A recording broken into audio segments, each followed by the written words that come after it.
From the grand ballroom of the Four Seasons Hotel in Sydney, Australia, it's the 23rd Annual Ethnic Business Awards, brought to you by founding partners, the National Australia Bank and the Ethnic Business Awards organisation.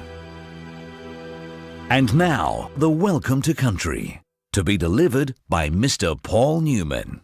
Marang Gorowai Moye. Good evening, friends. And as we gather today to celebrate the 23rd Annual Ethnic Business Awards, I would like to acknowledge the traditional custodians of this land, the Gadigal people, and pay respects to the elders both past and present, for they hold the memories, the traditions, the culture and hopes of Indigenous Australia. In many ways, tonight's Business Awards are a true celebration of global business cultures, which recognise the rich blend of cultural business diversity we have in Australia, as people from many diverse cultures continue to walk, talk and do business together on this ancient business landscape that has been doing business over many millennia. When we think of this rich and diverse business culture and history, it is also fitting and a symbolic measure for the awards to also showcase a taste of some of the diverse and rich Indigenous business flair and talent around the country. So in the spirit of celebrating this rich business diversity and business flair, a warm welcome to the awards night and have an enjoyable evening, and thank you. And now, please be upstanding for the National Anthem of Australia.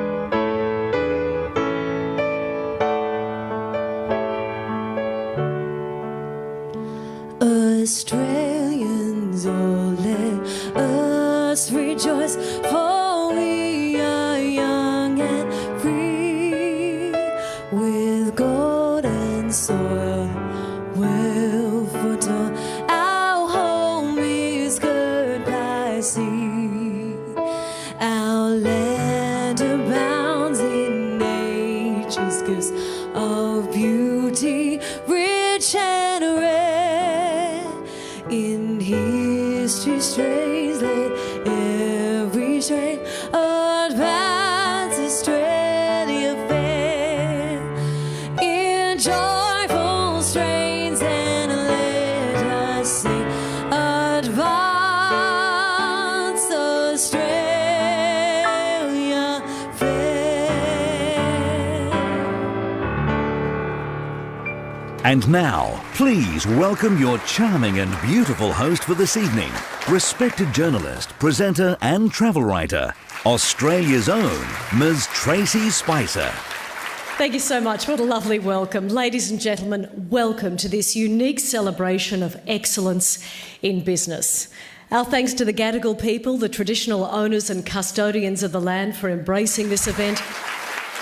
Now, I know you're in for a terrific night because this is the fourth time I've had the honour of hosting these awards.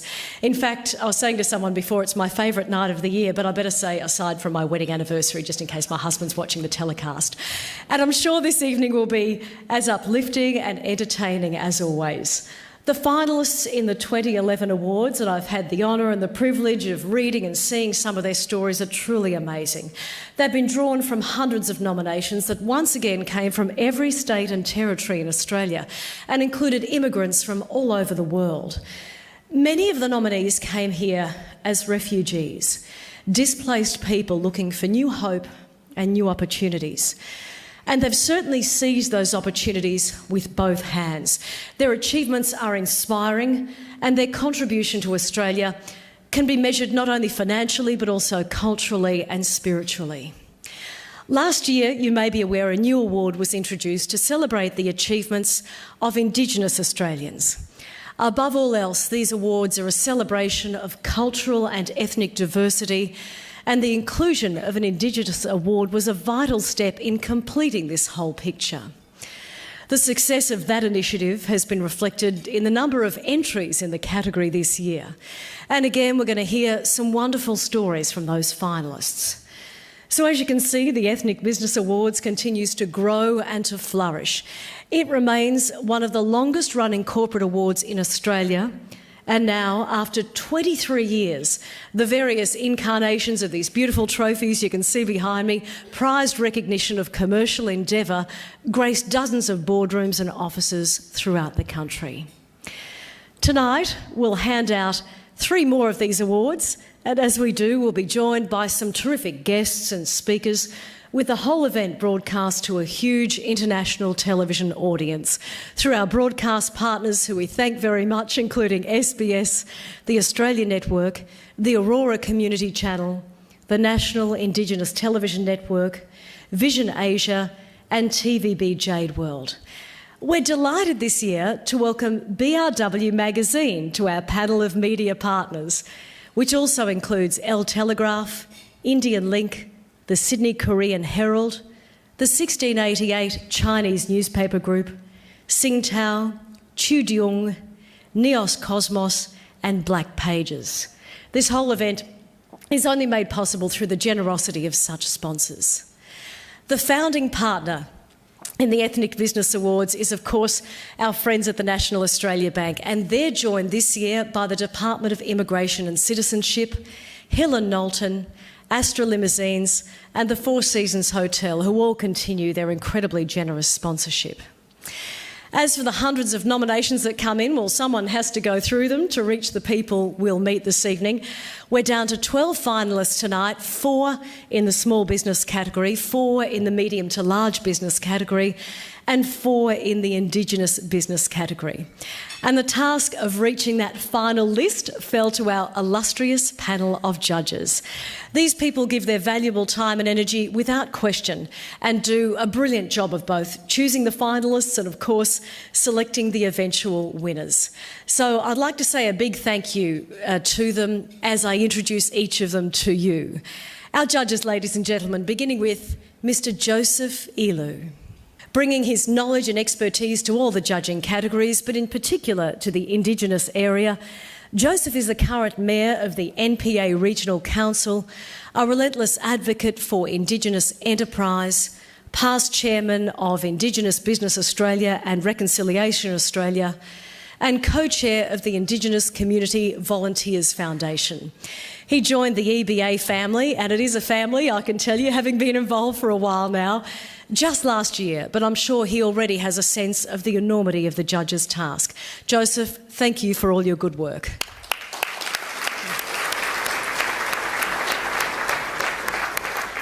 Next, Mr. Alan Gingell, who I can see right before me, Officer of the Order of Australia and Director General of the Office of National Assessments, and a long-time supporter of these awards. Thank you so much, Alan.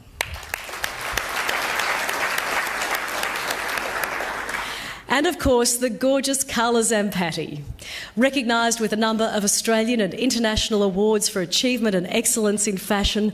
Gala's one of Australia's best regarded fashion pioneers, as you would all know, and she's been a part of the EBA judging panel right from the beginning, back in 1988. Gala, thank you. And a personal thanks from me too for this wonderful dress, and I'm so pleased I chose it. It must be good because Carla's wearing it tonight as well. She dresses me every year and it's such a treat. Thank you, Carla, you are a doll. Now, unfortunately, 3 of our judging stalwarts were unable to attend the presentation this evening, but our sincere thanks go to Eve Crestani, a chairman of Mercer's Trustee Company and a director of the Australian Unity Group, Pillar Australia and Booking.com. Unfortunately, she's attending a board meeting in Singapore tonight. This is the first ceremony she's missed in 14 years, so thank you, Eve. Thanks also to Mr. Don Argus, a philanthropist, conservationist and former CEO and Managing Director of the National Australia Bank. Don's also the former chairman of BHP Billiton and brings tremendous business acumen to the judging panel. Dr. Ziggy Switkowski is chairman of Opera Australia and of the Australian Nuclear Science and Technology Institute. He's a genuine Renaissance man, Ziggy. He's been an important part of the judging process for many, many years now, so thank you very much to you. These are our 6 judges, ladies and gentlemen, and believe me, they've been faced with yet another massive job this year. The calibre of the nominations continues to be extraordinary. And you'll see just from the finalists, they cover a huge variety of enterprises in a wide range of fields. I cannot imagine how difficult it must be to find down this list and then to choose the eventual winners. I'm sure they have the thanks and appreciation of both those present this evening and our international audience as well. Thank you so much.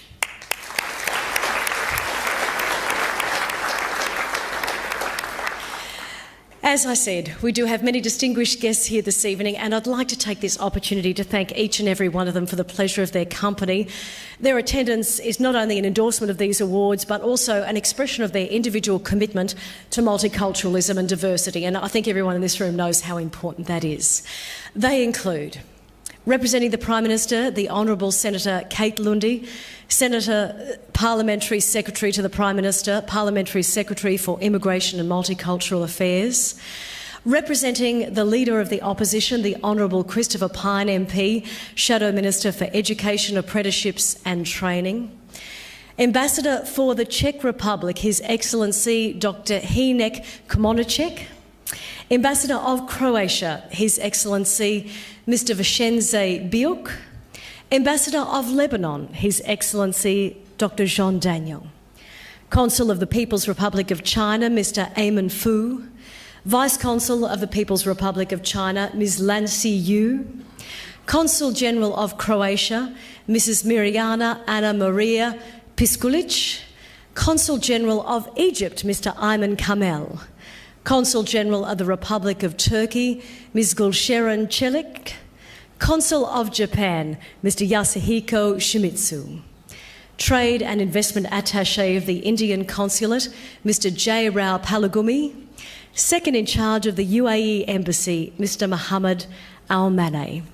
We also thank our state politicians for coming along. New South Wales Treasurer Mike Baird MP and his lovely wife Karen, Minister for Family and Community Services and Minister for Women, the Honourable Prue Goward MP, the Honourable Marie Ficarra MLC, and their federal colleagues, Shadow Minister for Productivity and Population, Shadow Minister for Immigration and Citizenship, Scott Morrison MP, Federal Member for Hasluck, Ken Wyatt MP, Member for Bennelong, John Alexander MP. Thank you so much for being here tonight.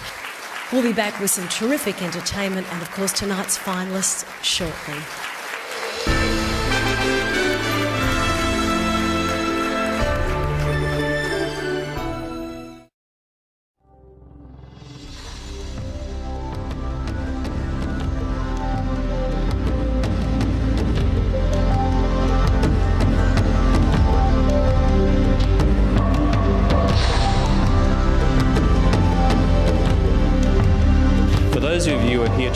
Finalists in these Ethnic Business Awards, it is a great thing that you are here.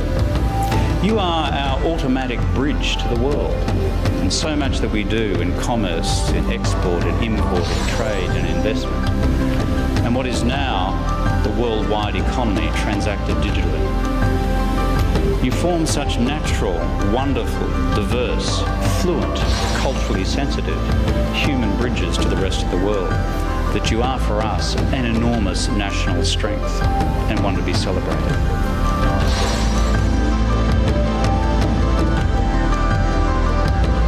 As Australians, we pride ourselves on our ethnic diversity, our innovation, our entrepreneurship, and of course, excellence.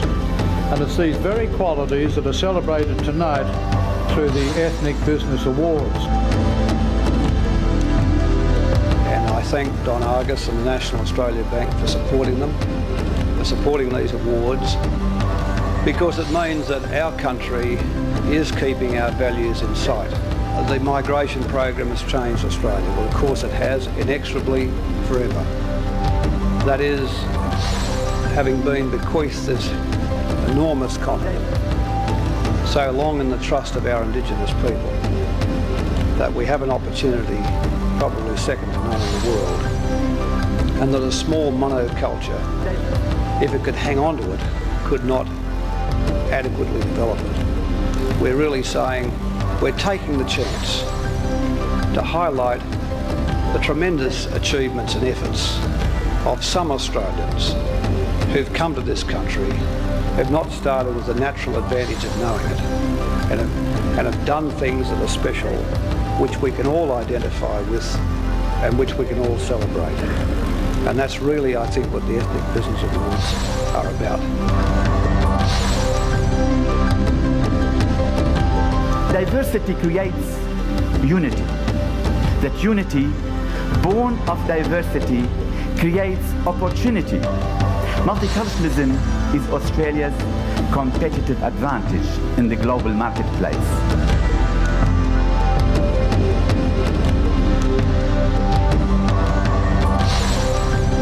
The Ethnic Business Awards, coming of age tonight, have long been a feature of our splendid multicultural landscape. They pay tribute to the extraordinary achievement and contribution of people born on shores other than our own. They are a yearly reminder of our rich diversity, of how privileged we are to enjoy a broad palette of colours, tastes, accents and dreams.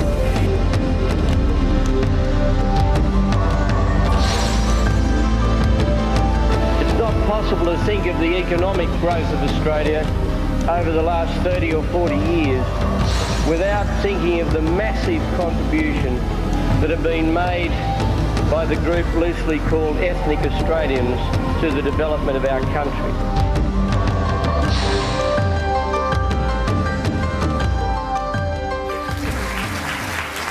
Ladies and gentlemen, please welcome back to the stage, Tracy Spicer. Thank you. Thank you very much. Wow, looking at that highlights package, there have certainly been some big hitters over the 23-year history of these awards. Some familiar faces there, as well as an idea of the diversity of finalists we've seen over all these years. And it all started with one man's vision.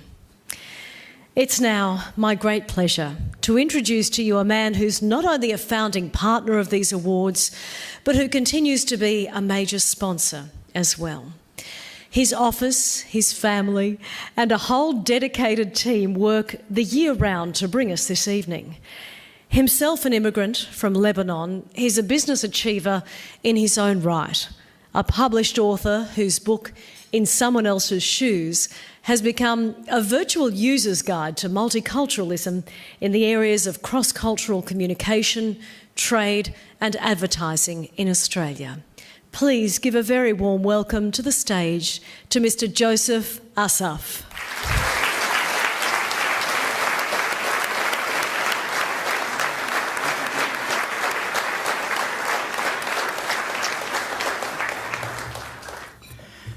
Thank you, Tracy.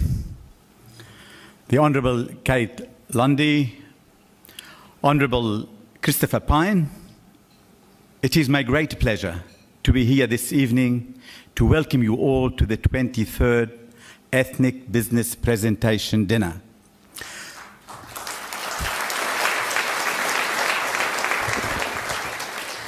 First of all, I would like to thank all the sponsors, and in particular, our founding partner, the National Australia Bank, for its continuous support since the inception of these awards.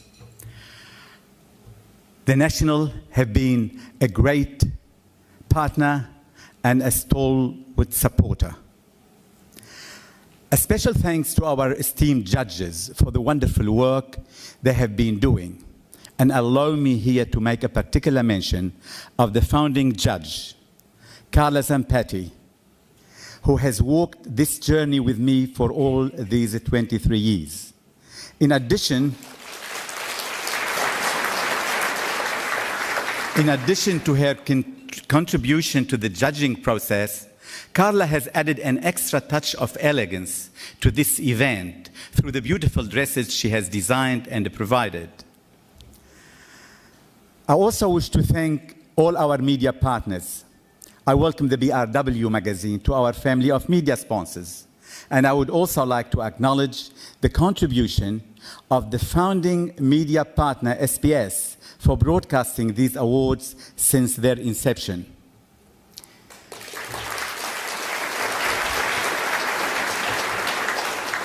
Yes, as Tracy said, I'm an immigrant. I guess I'm even vaguely of Middle Eastern appearance, so whatever that means. I have a bit of an accent. I enjoy some interesting food. I'm a typical of a huge number of fellow Australians. Today, almost 30% of all businesses in Australia are owned and operated by people who were born outside the country.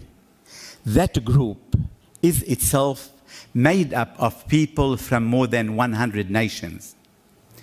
The 700 nominations we received this year came from all the states and territories, and they originated from 50 countries, including Australia, which is now eligible after last year's inauguration of the Indigenous in Business category. The 700 nominees represent a diversity of religions, races, and cultural background. They speak dozens of languages. For many of them, English is a work in progress. When they say, "G'day, mate," they are making an effort.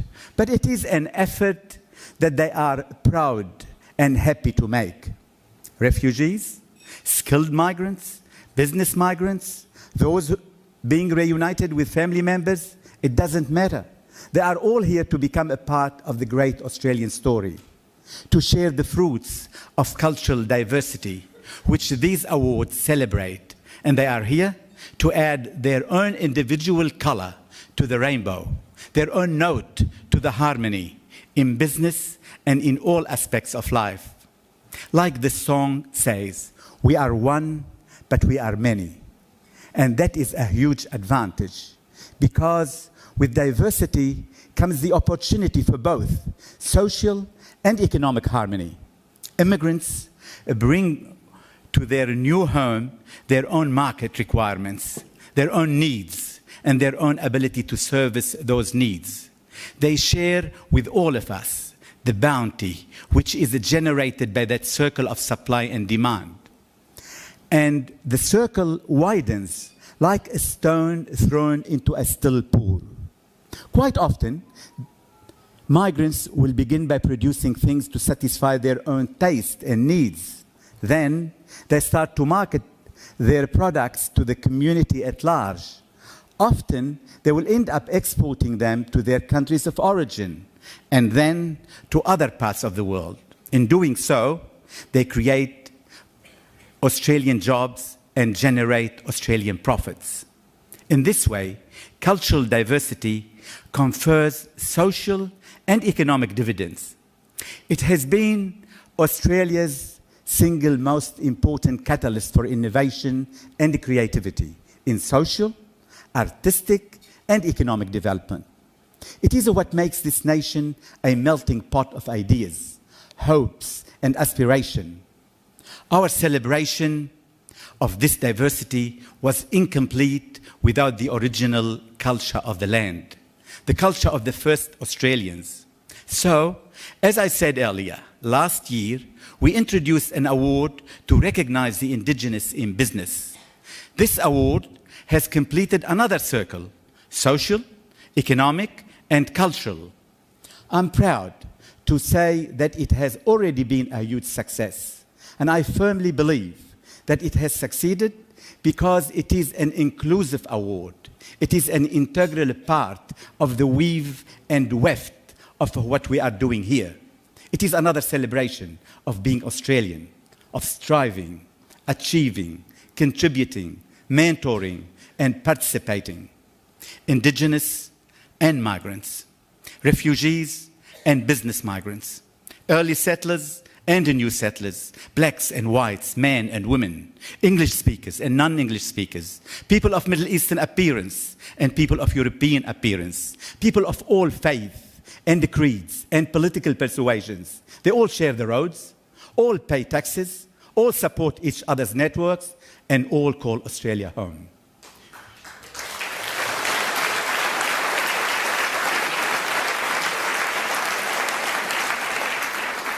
You will meet many role models here tonight in every category. You will hear many wonderful and inspiring stories, and I'm proud that finally they tell a fully comprehensive tale of endeavor and success. a tale that celebrates each and every one of us as equals in life and in business. Enjoy your evening. Thank you.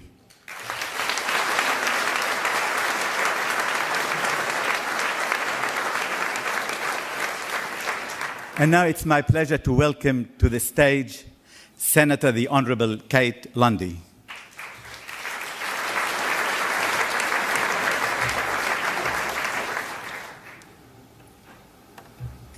Thank you, Mr. Joseph Asaf, Chairman of the Ethnic Business Awards, parliamentary colleagues, in particular Christopher Pyne representing the Leader of the Opposition, our state and federal members of Parliament, Your Excellencies, distinguished guests, ladies and gentlemen. Let me begin also by acknowledging and paying my respects to the traditional owners on the land that we gathered on tonight, the Gadigal people, and I'd also like to thank them for their continuing contributions to the Sydney community. I'm honoured to be here today representing the Prime Minister, the Honourable Julia Gillard MP. She sends her apologies and has asked that I read a message from her. It is with great pleasure that I send my best wishes to everyone attending the Gala presentation dinner of the Ethnic Business Awards tonight.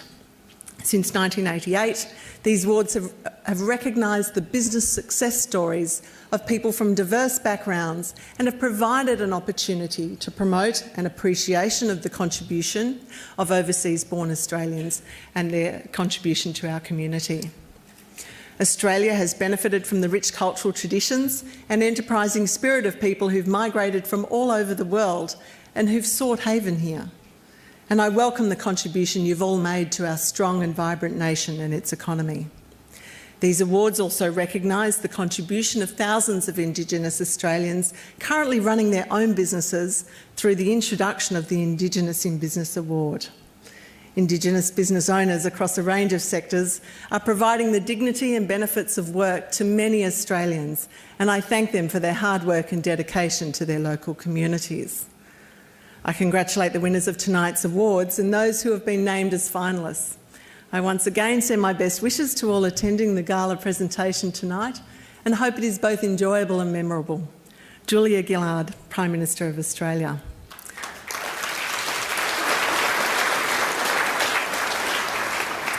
Ladies and gentlemen, I feel a great privilege having been invited to speak at this 23rd Annual Ethnic Business Awards. Since last year's ceremony in Perth, the government launched Australia's new multicultural policy. It reaffirms our unwavering commitment to multiculturalism and to the benefits of diversity. Tonight is very much about recognising and celebrating the contribution that a single industrious soul can make to their community and to their country through their business leadership and acumen. And in that spirit, I'd like to begin by acknowledging the extraordinary work of one man, our host and the founder of these awards, Joseph Asaf.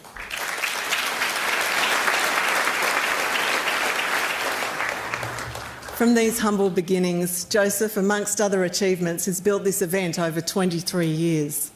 His determination has created the longest-running business awards in Australia, awards that have been broadcast annually for more than 2 decades, thanks to SBS.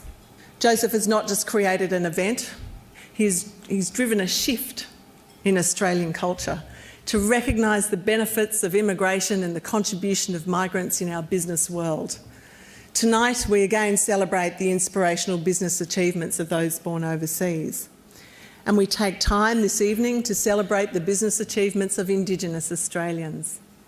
The 2011 Ethnic Business Awards include a former refugee, it's in the group of finalists, who've developed a life-saving heart device, an entrepreneurial migrant whose culinary instincts drove him to open the Australian palate to sushi, migrants who've fled war-torn regions, and a member of the stolen generation. Our cultural diversity and our multilingual workforce give Australia a distinct competitive advantage in the global economy, and it's one of the many ways that Australia's immigration program has shaped our direction as a nation. It has meant our distant shores no longer separate us from the rest of the world. Our ties to all nations are cemented by the bond of family and the bond of culture. Economies and societies are not static. They rely on progress and renewal, and they're driven and shaped by the ideas and contribution of women and men. Our economy is one in transition, and as the focus of activity shifts towards technology and the service sectors, will increasingly rely on the dynamism of the Australian workforce. Migration has brought a broad array of skills and knowledge to this nation, and the application of which has led to all Australians enjoying a better standard of living. However, as these awards acknowledge, it is the connections and the innovations that diversity has fostered which will see us a prosperous Australia in the 21st century. So to quote our host, diversity has been Australia's single most important catalyst for innovation and creativity in its social, artistic and economic development. And so it will continue to be into our future. Congratulations to all the finalists. I'm sure you're having a very big night. And thank you to the judging panel and to everybody involved in the 23rd Annual Ethnic Business Awards. Thank you very much.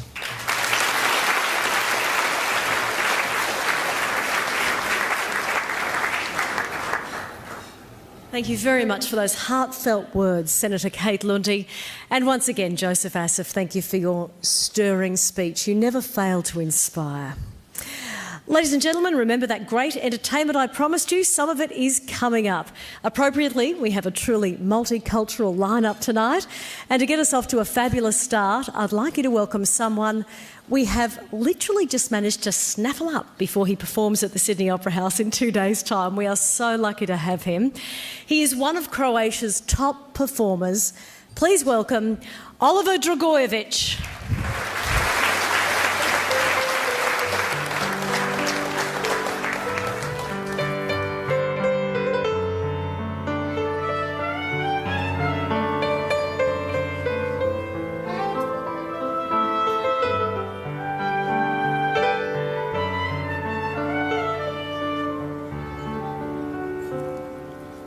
Pada noć, puna srednje, nema te tu kraj mene,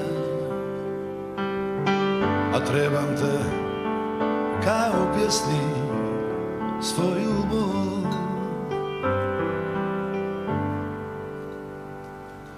Na srcu mi studen zime, na usnama tvoje ime i samo čekam dan da dođeš mi. A kad mi dođeš ti i osmijeh vratiš mi, sva patnja i bol života moj će proć. U noćima bez sna ja tebe dozivam da dođeš mi ti i kao svi počnemo mi mirno živjeti.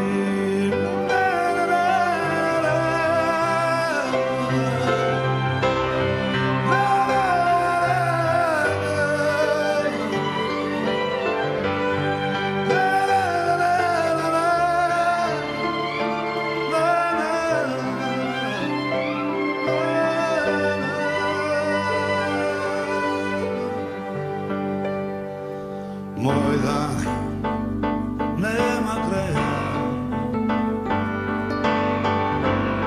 a noću tebe sanjam i samo čekam dan da dođeš mi. A kad mi dođeš ti i osmijeh vratiš mi, sva patnja i bol života moj će proć. U noćima sna. Ja tebe dozivam da dođeš mi ti i kao svi počnemo mirno živjeti. A kad mi dođeš ti i osmijeh vratiš mi,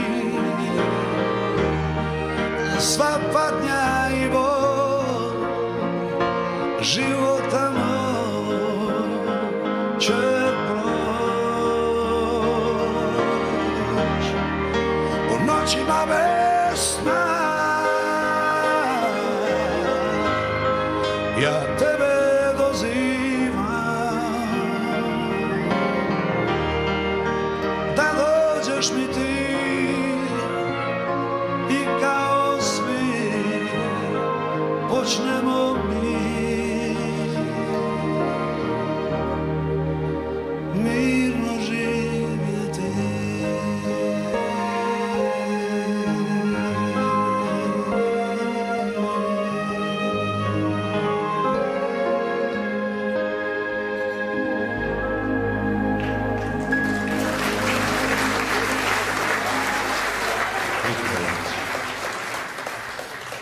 And what a fabulous introduction to the nominees in the Indigenous section of the awards tonight. Sometimes I think that Tom Garricky and his team at Worldwide Pictures, they put this whole thing together, must have one of the best gigs in the country. They get to travel around and chat to all the finalists and hear their stories. Tom, once again this year, has put together some incredible footage so we can get to know each of the finalists before they come up to receive their certificates in recognition of their achievements. We don't know who the winners are. We don't know that yet, which is so exciting. And there's absolutely no significance in the order in which we meet them now. It's entirely random, so don't take that into account if you're putting bets on or anything. Let's take a look at our finalists in the award for Excellence in Indigenous Business. First up, Message Stick Communications. My name's Michael McLeod. I'm a Narrandjeri man from South Australia. My business is called Message Stick Communications and I'm the CEO. My business is a niche communications service provider. We provide corporate grade teleconferencing to Australia's top corporates and any government agency that chooses to use us. By the time I was 18 months of age, I'm the youngest of 6 siblings. We all got taken away from our family. I actually grew up in Statewood homes and did my HSC. But I have to preface all that by saying at a very young age, I got very much involved with drugs and alcohol. My first shot of heroin at the age of 10, my first drink around about 8, 9. So that by the time I hit about 25, I actually ended up homeless, derelict in the streets of Sydney, where I'm one of the very lucky ones. I got the opportunity to get clean and sober. I just identified quite simply, I did not want to stay on welfare. I wanted to do something for myself. I wanted to be financially independent. I had to live somehow. I rejected welfare. What am I going to do? So it was, I'll start my own little business. So I established Koori World Online, which is, I've been told, is Australia's first Indigenous internet service provider. But I needed to look at a bigger picture when it came to what it was always my vision, my dream of what I wanted to try and achieve. I eventually met a corporate warrior such Dougal Russell, and that's where Message Stick Communications was born from. We wanted to just prove an Aboriginal person could own and manage a business such as this and engage with the corporate sector just to do pure business. Within the first 4 years, suddenly we had 10 corporate customers on board. That in itself was quite extraordinary from my perspective, because suddenly corporates were crying out to do something outside of philanthropy or charity. They actually wanted to get engaged with Indigenous business owners. I've noticed there's a growth within my business, especially since the GFC. Teleconferencing is a means by which they can actually continue meetings globally without having to the expense, of travelling. We've got approximately about 80 of Australia's top corporates on board as our customers. We are actually a small business. So all of our attention is focused on providing the best service that you possibly can get. I just see steady growth for Message TIC over the next few years, probably employing more people, and my hope is it's Indigenous people, and managing our relationships with our corporate customers, and ensuring that they get the best service that they can. I will say to any Aboriginal person who wants to have a go, have a go. If I can do it from where I've come from in my background, I personally believe it's possible for anybody to rise up to the challenge of making their dreams a reality.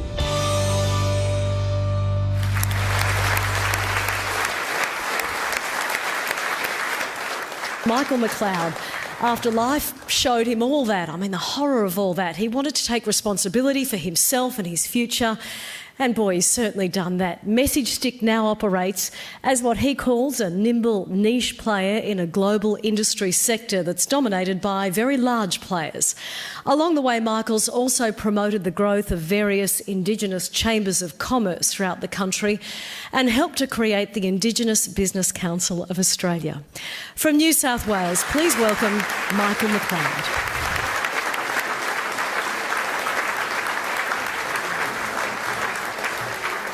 Next from Victoria, it's Karen Millward Consulting Services.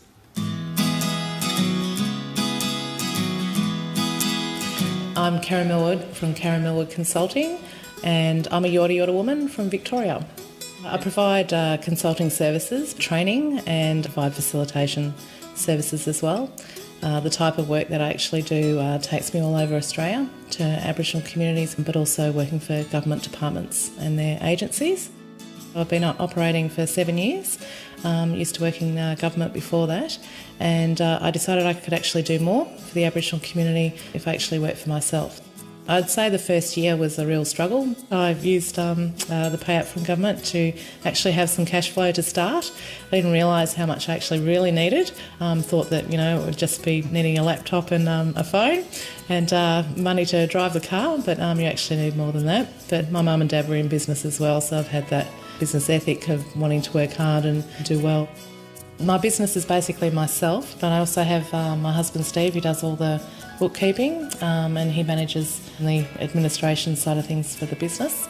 And I also work with about 5 or 6 Aboriginal consultants, and I've partnered with 2 big consulting firms, and that's worked really, really well. I actually write tenders to government, but also Aboriginal community organisations actually phone me up and ask me to put quotes in for projects, but some projects I get just based on my good reputation, I guess. I do a lot of social research, so evaluations and reviews of Aboriginal community services and projects and programs. So they ask me to go out and see what people think in the Aboriginal community, but other people that are actually working with those communities about what they think of the services that are being provided. And then I basically put all that together and make recommendations on how things should be improved in the future. There's lots of competition. I think the unique part of what I provide is that I've worked in a senior level in government, so I understand Aboriginal policy at a high level. Haven't been to every Aboriginal community, but I'd say I've gone to probably 70%.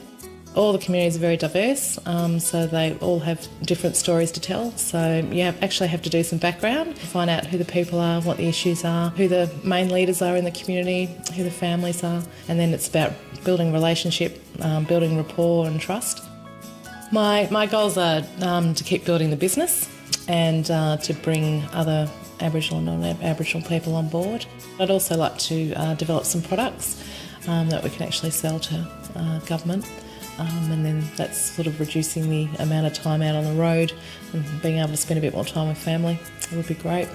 I love what I do, the variety of the type of work I get to do, all the different people I've met. I'm 42, so I think I've achieved a lot for my age, and I've still got a long way to go. So I'm always learning. You never stop learning.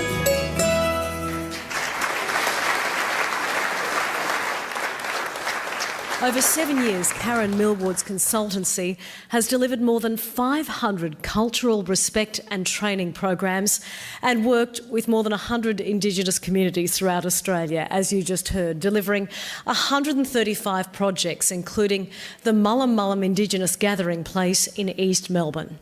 A proud Yorta Yorta woman, Community Person of the Year in 2005, please welcome the eponymous Karen Millward.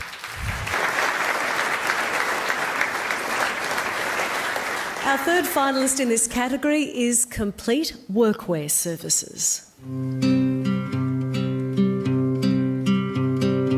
name is Robert Stewart. I'm a Tunarong man and the company name is Complete Workwear Services Proprietary Limited. We're basically a commercial launderer and dry cleaner, servicing the textiles that come in on the international aircraft. We work for almost every international airline that flies into Melbourne. I've started from a family that really had nothing. I was born in Collingwood. The Premier of Victoria at the time I was a kid did describe the area that I come from as a slum area, and I've had the opportunity to come from there to be at the situation where I am now.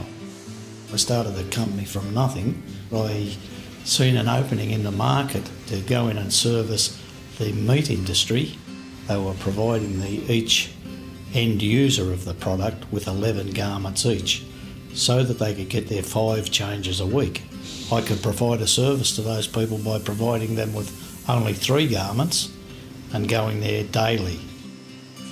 I got into doing the airlines I'd made a contact with Trans-Australian Airlines, and I was lucky to be able to obtain a small piece of that contract initially, and from that small bit of contract our company just grew. We were doing headrests first, then we got some serviettes, and then another airline came on, and it just grew from there.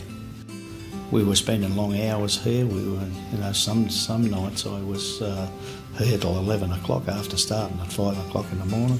We were trying to get a sound footing in what we were doing, and to the point where I think that was what destroyed my first marriage. I'm expecting that we'll get a growth in the airline industry over the next 12 months in the vicinity of about 20%. We are currently in negotiations with an organisation to have a look at purchasing their operations, and that'll give us an opportunity to expand in the dry cleaning side, and along with the valet type services provided to the hotels within the city. All of my family worked some time in the company, not only my immediate family but also my cousins and nephews and sisters also worked there from time to time. I think the future's pretty bright, and I'm certainly looking to pass it over in the near future to my daughter Nicole. She's everything that she's done so far has worked, so I've just got to let her have her head now, and as soon as I let go of the reins, I'm sure she'll have some different ideas of how to do things than what I have, and I'm pretty hopeful that they'll be successful in the future. You've got the drive and the determination to do it. You'll do it no matter what, because the opportunities are here. It's just a great country full of opportunities.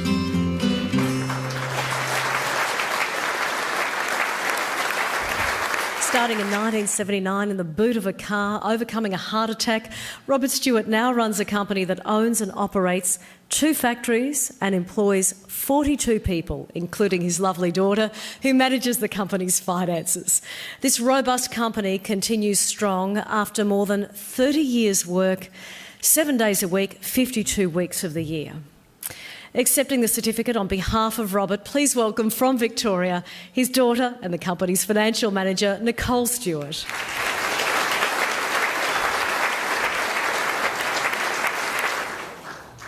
Finally, from South Australia, we have Print Junction.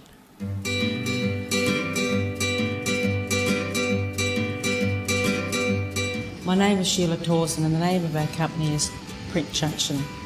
We're general printers and graphic design work.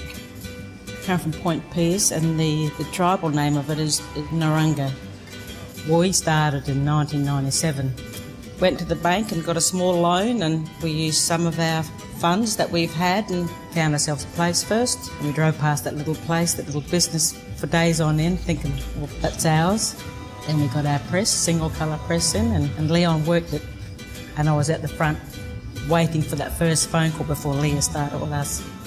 Well, my husband was a printer by trade, and he'd go out on the road, and he'd come back in and said, anyone phone? I said, nope. Then he came back with a couple of orders, so our daughter Leah came in, and we just started from there, just the three of us. And our son Nathan in that time was doing a trade in printing, so when he completed his trade, he came on board with us. It was hard at the beginning. Leon wasn't getting any income. I didn't get any income. We just got enough, and we made sure that the kids got paid. A lot of the folding when we first started we did by hand at home. We'd only work until about 8 o'clock at night and then go home and work till about 11 at night. We moved here after 10 years on Churchill Road. Oh, we've just grown from just doing business cards at the beginning when we started and small purchase order books. Now we're doing like 100 invoice books for one particular company. Some of our customers are Nada Silver and Mining, NAB, Foster's, McMahon's, quite a few government organisations here in Adelaide.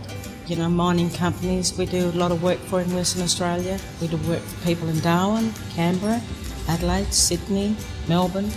Northline Freight is one of our biggest customers as well. They stuck with us right from the beginning. Got to have a lot of patience, which Leah has, and Leon. I do give a lot to our people. We sponsor a Maxima Group Training Award for an Indigenous apprentice, and we also sponsor the Aboriginal Footy Carnival. It's growing too fast, that it's getting scary. We just have to expand. That's our next step. We've just employed an apprentice, and we've just got another digital press that's just come in. So hopefully within the next 4 years, I guess, Leon and I can step back and the kids will take over. Leon and I can retire one day knowing that the company will be in good hands.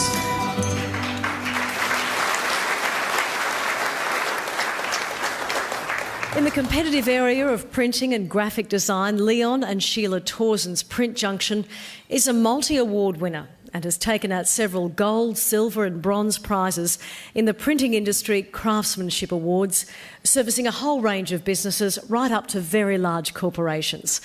Active in the community as well, its output and achievements far outweigh its size. Please welcome from Print Junction, Company Secretary and Director Sheila Tausen.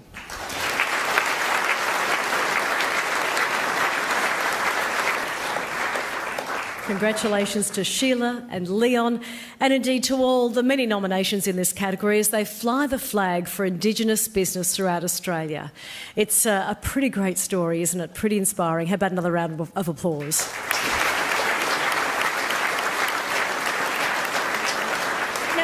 Certificates of recognition that you've seen our finalists receive tonight. They've all enjoyed free luxury travel, limousine transfers from Astra and top-of-the-line accommodation courtesy of the beautiful Four Seasons Hotel. They'll also receive some wonderful gifts. The winners in each category will also receive $10,000 cash from the very generous National Australia Bank and enjoy 2 tickets and limousine transfers to the Gold Coast's gorgeous 6-star Palazzo Versace Hotel, where they'll be pampered for 5 nights in absolute luxury. Who knows, we might all get to go next year. That'd be cool. Some fantastic prizes there from some fantastic sponsors, which brings me to the National Australia Bank. Please welcome Mr. Joseph Healy.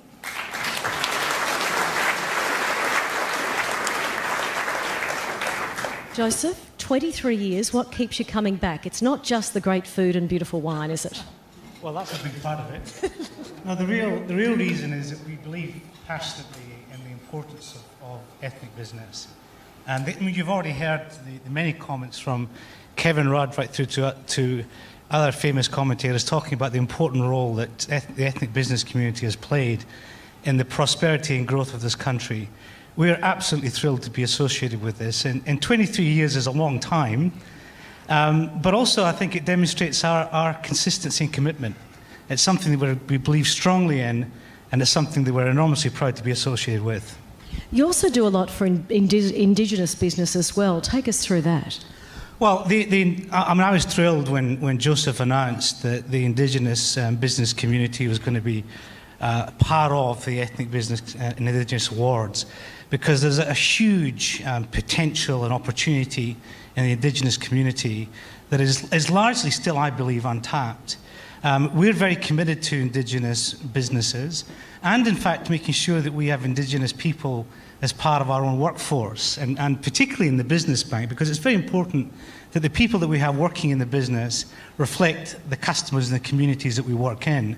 So we're very excited and very committed to the Indigenous community, to the business community in particular, and I look forward to seeing the representation from the Indigenous community growing and growing and growing in the years ahead. Yeah, it'd be great to see. It would be. Now, you've had some good media commentary about your results this year. I'm going to give you a plug now. What's up for the future for the National Australia Bank? Can you give us an exclusive? Well, the success of the National Australia Bank will depend heavily on the success of our customers, and I don't say that lightly. I mean, we are a reflection of the economy, of the customers that we support. Their success is our success. We believe very strongly in business, and I'm sure other successful business people subscribe to this view. The profits that you make in your business are a byproduct of focusing on what really counts. And what really counts in business are your people and your customers and your reputation. If you get the things that count right, then what is counted, the profits that you see, will look after themselves.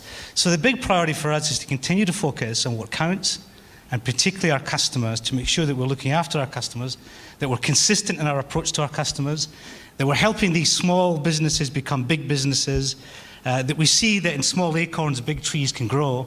And that if that happens, and we're successful in making that happen, then we will be a successful business. So our commitment to business in Australia, as the largest business bank, is unwavering. And we're very, very proud of that position. Now, I've noticed some books are being handed out tonight. That was a little bit of a surprise for Joseph tonight. Tell us about that. Well, a couple of years ago, in fact, I think it was at the Sydney, in this room, I was speaking to one of my colleagues, Kate Keenan, who's here this evening, and we thought there was such a wonderful story in the small businesses, the ethnic businesses, and many of them which have grown from being small acorns to big trees. There was a story that had lessons for many, many businesses across the country. And we wanted to try and capture the richness of the successes and the trials and tribulations of those ethnic businesses and bring them together in a book. And we're very proud of the fact that the book, which is called Who Brought Luck to the Lucky Country, is going to be launched on the 17th of November. The finalists this evening were given an early copy, hot off the press copy of the book. I'm really looking forward to its launch, because it's a lot of work has gone into it. Kate has done a fantastic job in pulling it together, and I think it's going to be very educational. I mean, we've had orders from bookstores and from educational institutes. I think it's going to be a great success, but it's going to be a celebration of ethnic business, and the title is Who Brought Luck to the Lucky Country.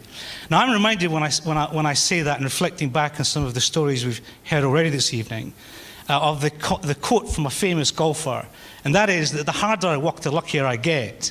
And of course, the luck that is a big and wonderful part of this country reflects, in no small way, the tremendous hard work and risk-taking and entrepreneurial spirit of the ethnic business community. And so we're very proud to be associated with that, as I've said. And the book that we're launching on the 17th of November, which I'm absolutely confident will be a bestseller, is a celebration of the tremendous contribution the ethnic businesses have made to the tremendous country that we are so lucky to live in. One of the many lovely things about the National Australia Bank sponsoring these awards is that your heart is well and truly in it. Thank you so much for your support over the past 23 years and many more years to come. Great pleasure, thank you. Mr. Joseph Healy from the National Australia Bank. And thank you for your enthusiastic support in coming along tonight. We'll have a short break and be back soon for the 2011 Ethnic Business Awards.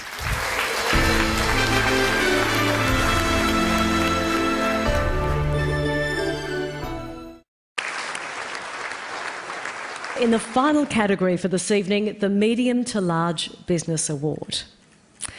Just to remind you, these are businesses with an annual turnover exceeding $5 million. And again, our judges have been very hard-pressed to reach tonight's list of 4 finalists, chosen from another huge group of nominations. I'm now going to ask these finalists to come up and collect their certificates as they're announced. Again, we're going in alphabetical order. And we begin with the New South Wales-based coaching clinic, NSDC. My name is Andy Mack, and my company is called North Shore Coaching College. We specialize in small group tuition for students. Basically, students come to us after school and want to improve on key subjects. I was born in Hong Kong. In the early 80s, it was the big issue of Hong Kong reverting back to China, and there was a lot of fear and so uncertainty. I don't like uncertainty, so I chose Australia as the place to come. Things really were different, educationally for my kids, culturally, and also at work as well. We spoke reasonably well English, but not my kids because they were very young. They had a hard time initially. It was the deep recession in the early 90s, right, that really prompted us to start our own business because even working in a big company, they start laying off staff. That was a big shock to us. So we said, we're not that really safe, right? So that is why we ventured into business of our own. We set up very small initially. Financially, we basically use our own savings, right, to set it up. And then obviously in the first year, it was very difficult. We lost money, but my wife and I sort of said, oh, well, we'd like to give it another 6 months. And luckily, things did start to turn around. And then we keep on growing. So in 1997, we expand to Melbourne, and then to Brisbane, and then to Perth, and recently to New Zealand as well. Our philosophy is to stimulate the interests of the students and realize their full potential. We believe that the students, they can improve by anywhere between 10 to 15% in the space of a few months. We try to encourage students to do well, so we award students who either have done really well academically or students who have put in a lot of effort to improve themselves. We award them with those trophies. I plan to keep on sort of improving what we have and then expand overseas as well. Online is another area we are looking at seriously. The people that I have chosen contribute a lot to the rapid success. Right? Once we find a good staff, we try to hang on to them. Australian people are very friendly, and they are quite open to new ideas as well, and that really helps our success.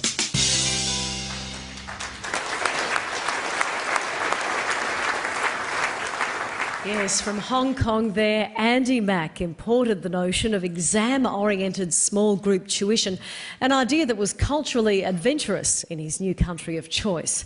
They must have achieved some pretty outstanding exam results because after a slow start, they're now an Australia-wide organisation looking at expansion into Canada and then back into China. Winner of the 2001 Outstanding Australian Chinese Award, please welcome Mr. Andy Mack.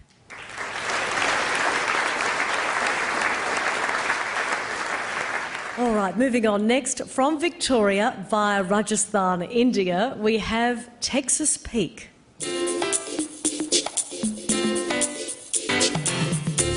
My name's Sanjay Jain and the company's name is Texas Peak. Texas Peak is a marketer and distributor of sporting goods brands from around the world. We represent various brands from North America as well as Europe, largely in the sporting goods field. Well, we also run a small business that sells to schools all their sporting requirements. My father had a choice to try and come to this part of the world or go to the UK, And my mother had heard about the terrible weather in the UK, said that it would be better to come to this side of town. Believe it or not, in 1975, there was a taxi in Hobart that had a small 4-inch black and white television.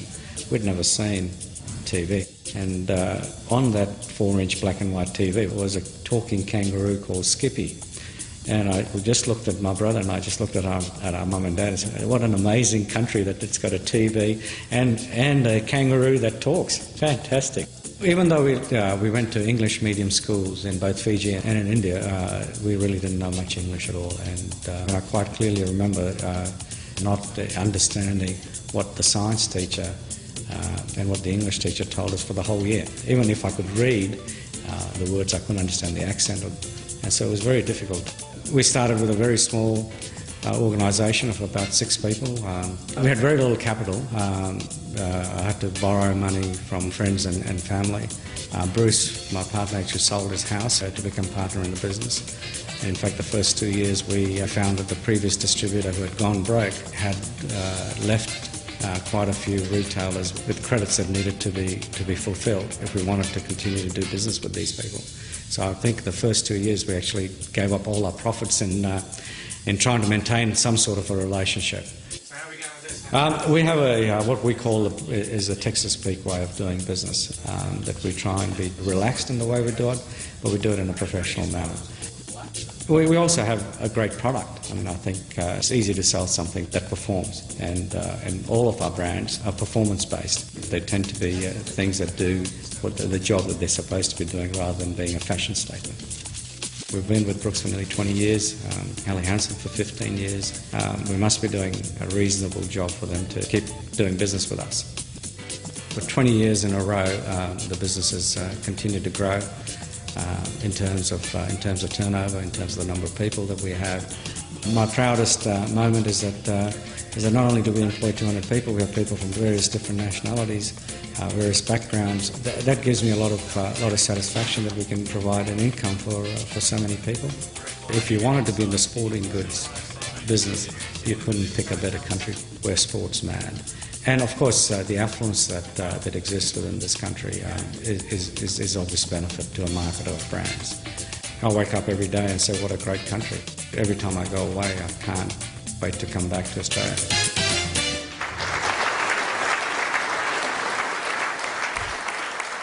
Texas Peak kicked off from a garage at home as a family business. Now they have a workforce of 180 and operate in Australia, New Zealand and South Africa.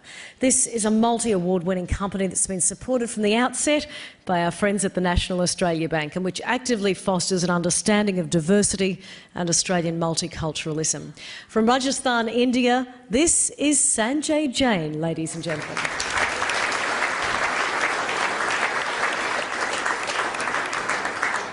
Now we have Jun Pacific Corporation. My name is Funayama, and given name Seijiro, but very hard to pronounce, so I tell Austrian people or friends, just call me John. We have a retail shop called Tokyo Mart, but wholesale is Jun Pacific. We're wholesaling all type of Oriental foods to restaurant, Oriental supermarket, even Western supermarket. Also, we are supplying Qantas, and we are importing from Japan, China, Singapore, Hong Kong, Malaysia, and even United States. Japanese company sent me to Australia first, but unfortunately that company is absorbed by other company. So I became independent. I had nearly no money at that time. My daughter was playing with a bicycle and fell and broken teeth. And my wife took my daughter to dentist. It cost $400. I couldn't afford it. In my mind, I resolved myself, when I get rich, I'll buy diamond teeth for her. Fortunately, it was unnecessary because my daughter married dentist. And that time, no Japanese food is available in Sydney or even in Australia. So I leased one shop and started display Japanese food for one lane of shelf. For 1 day turnover, those days $30 or $40. My wife, myself, is no wage, no salary, working 18 hours every day, like save. And food we are eating, all the expired food. And gradually saving money, and 5-6 years later, I could import full container. We have 130 people working, and I have a branch office in Melbourne, Brisbane, and Perth, and a retail shop in Gold Coast, and Sydney and Melbourne. I think easy to become double turnover because I have good stuff. Also, I have advantage because I have a retail outlet. Is cash coming in every day. So cash flow is most important apart from stuff. Altogether, we have 4,000 to 5,000 different items. The advantage for food business is no recession. Even if economy is downturn, human being must eat to survive. Australian people is very kind and soft and warm. So I strongly recommend to Japanese people, if you migrate, I recommend Australia.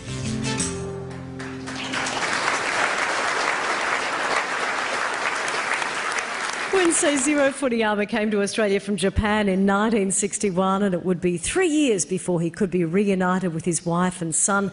By that time, he'd settled permanently here, renamed himself John, and taken his first steps towards establishing Jun Pacific, with his wife opening his Tokyo Mart.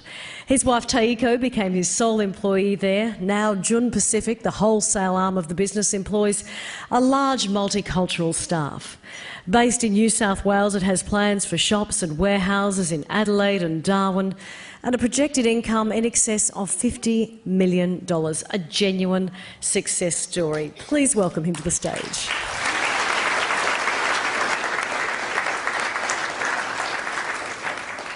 And finally tonight, we have from a refugee camp in Germany to resorts in Queensland, Living Gems Over 50s Lifestyle Resorts. My name is Peter Pulich, and the name of my company is Living Gems Over 50s Resort. We build and operate over 50s resorts for retirees. We have 5 resorts. And we provide the facilities for their enjoyment. So it's a really fully integrated resort. I came from Croatia. We were living in poverty. We could not afford things that we thought we should afford for the hard work that we did. But the oppressive communist regime denied us this. So I then went without papers to Germany, Austria, Germany. I went over the borders and I went to hills and mountains and rivers. I just wanted to come to Australia. If you ask me why, I can't tell you, but something was inner telling me that I should go to Australia, and I always followed my instinct.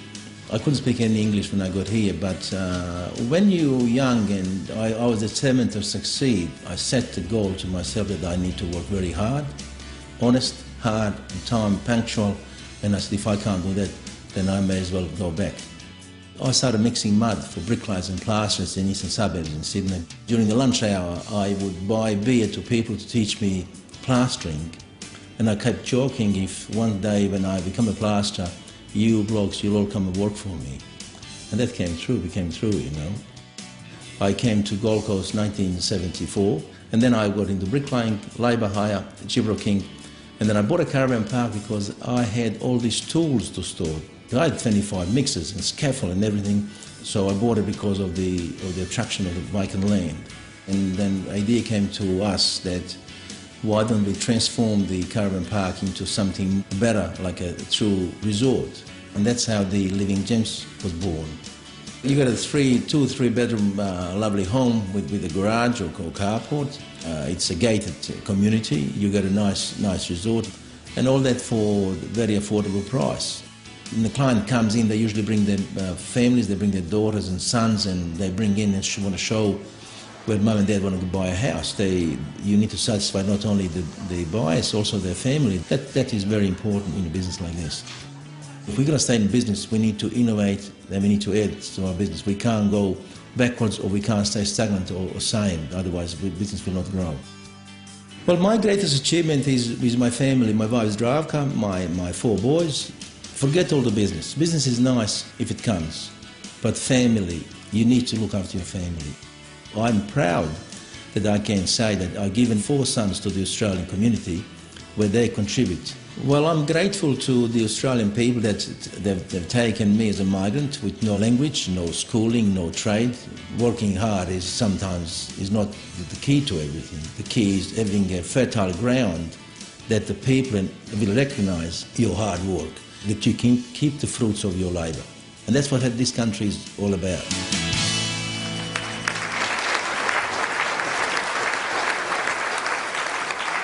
It's a terrific attitude, isn't it? And what a great story. Peter grew up in a tiny village in the province of Herzegovina in Croatia, married his childhood sweetheart Zdravka, came to Australia in 1968 via that refugee camp, taught himself to be a plasterer despite almost losing an arm in a cane-crushing machine, and now builds those resorts for the over 50s. His company has built more than 1,150 homes in 5 different resorts, with a 6th underway, incorporating a further 300 homes. Lots of work for a lot of people. Please welcome him.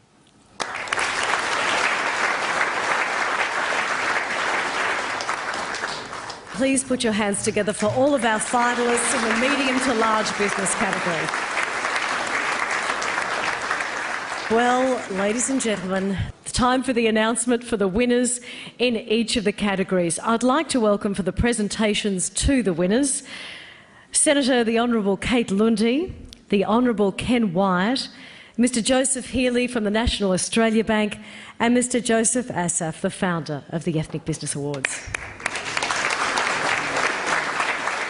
Okay, the announcement of the award for excellence in Indigenous business endeavour will now be made by Australia's first Indigenous federal MP, the member for Hasluck, the man who last year inaugurated the award in this category. We're so pleased to have him here with us, the Honourable Ken Wyatt.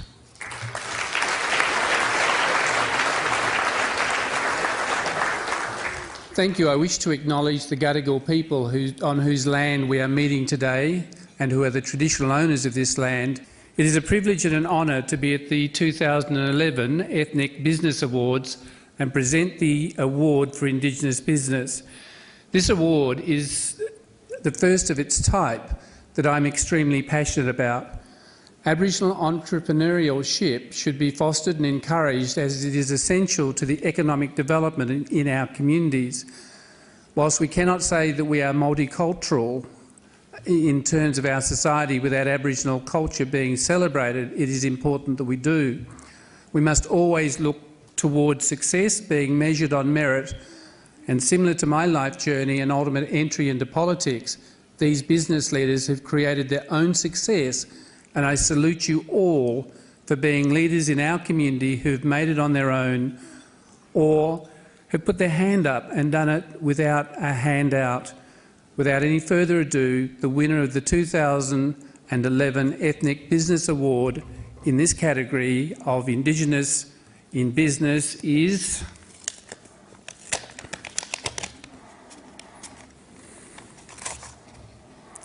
Complete Workwear Services Proprietary Limited.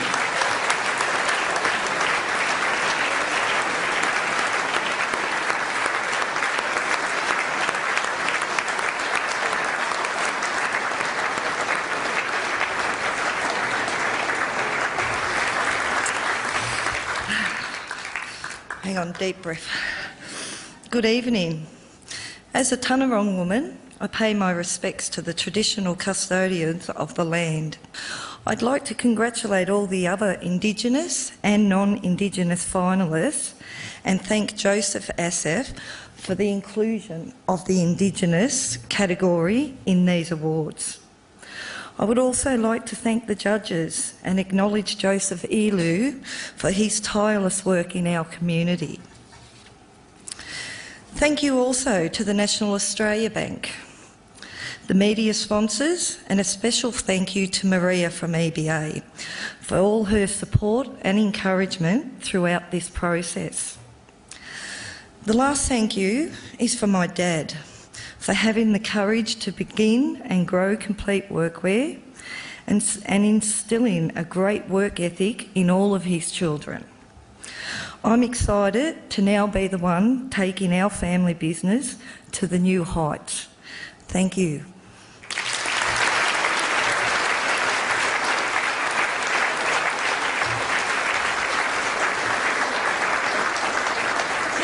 Pleasure to call upon Senator the Honourable Kate Lundy to present the award in the small business category. Good luck to all the finalists tonight. We won't keep you in suspense. And the winner in the small business category is Micropace Proprietary Limited.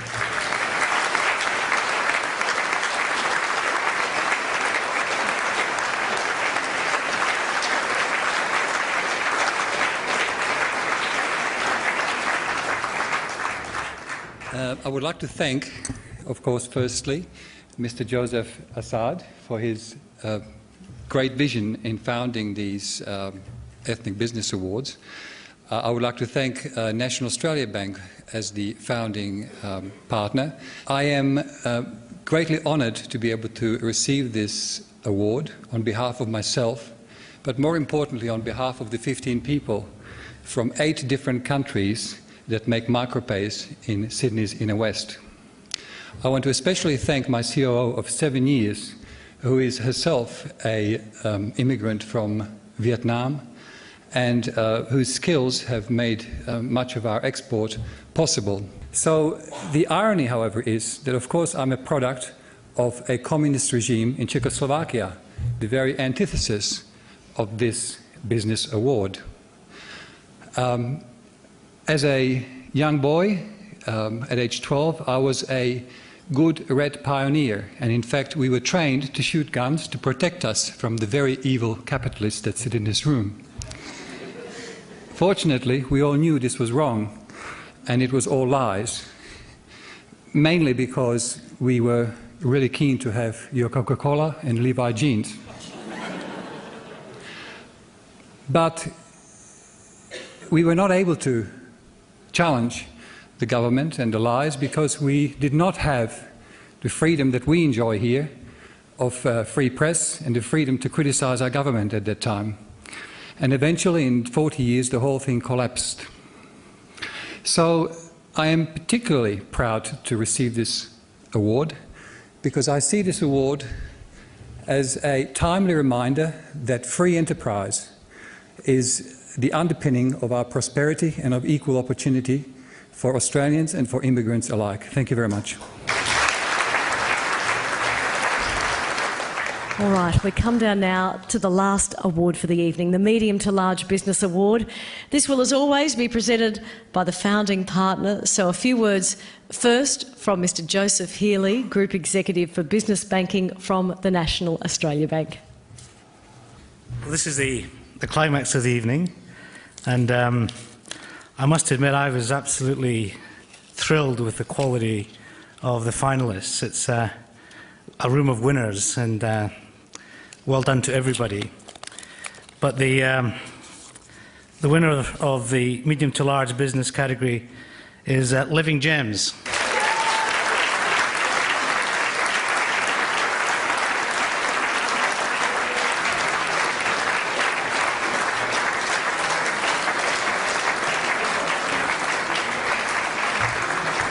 Thank you very much. I'm very humbled by this. I didn't expect it, but anyway, I'm here. I may as well accept it. I am very grateful to my wife, my family, my wife's Zdravka, my beautiful wife Zdravka that's been with me all the way, my 4 sons, my family. Family comes first to me, and then we made the business. And then I have a very loyal people that made my business possible. Like they say that a good general must have a good army. I have a good army in the office, administration office. I've got a good managers. I've got a huge and strong construction team. All this would have been in vain if I didn't come to the beautiful country Australia, and that they brought me from refugee camp from Germany. Since then, I've adopted my new country, Australia. I'm very proud. I'd like to see my father. I'd like him to see me from his graveyard, that what I have achieved.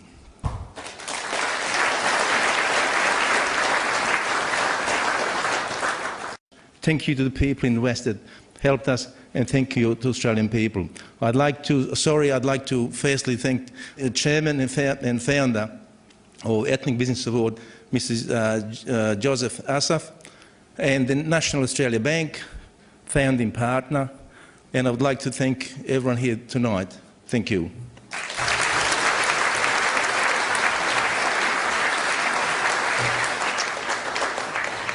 Wow, what a great achievement. It's so hard to tell who's going to come through when all of these people, all of these companies in every category have achieved so much.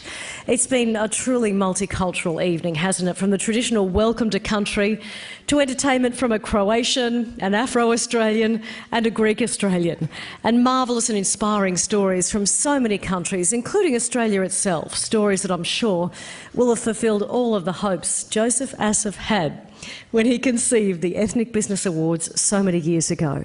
The hope that by recognising these achievements and honouring these people, we might inspire others to meet the challenges and embrace the opportunities that make Australia such a great place to do business. There's a phrase I remember from Joseph's speech last year: "In an empty suitcase, there is room for dreams."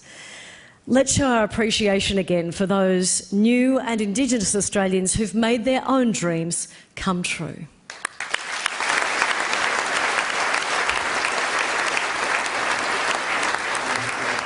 Finally, I'd like to thank our sponsors once again, without whom this would not be possible. The National Australia Bank, the team at the Ethnic Business Awards, the Department of Immigration and Citizenship, our new partner, BRW Magazine, the beautiful Four Seasons Hotel, Hill and Knowlton, Astra Limousines, SBS, the Aurora Community Channel, Australia Network, NITV, Vision Asia, TVB Jade World, El Telegraph, Indian Link, the Sydney Korean Herald, the 1688 Chinese newspaper group, Singtao, Chudiong, Neos Cosmos and Black Pages. To you and to everyone watching from the gorgeous Grand Ballroom in Sydney's Four Seasons Hotel, thank you so much and good night.